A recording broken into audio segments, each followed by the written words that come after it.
Hi friends, అందరు good morning. ముందుగా అందరికీ దసరా శుభాకాంక్షలు అండి. ఈరోజు వచ్చేసి నాది ఒక చిన్న మొక్కుబడి అయితే ఉందండి.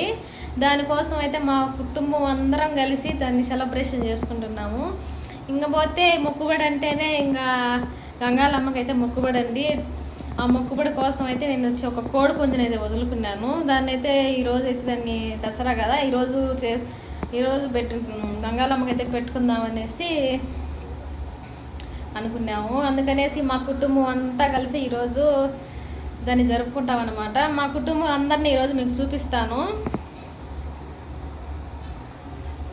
పండుగ అంటేనే అందరూ కలిసి జరుపుకునేది అనమాట. అందుకనేసి మేము ఈరోజు అందరం కలిసి ఈరోజు పండుగ అయితే జరుపుకోవాలనుకుంటున్నాము. ఇంకా వీడియో అయితే మీకు చూపిస్తాను ఈరోజు. ముందుగా అయితే అందరికీ నా తరపున దసరా శుభాకాంక్షలు అండి.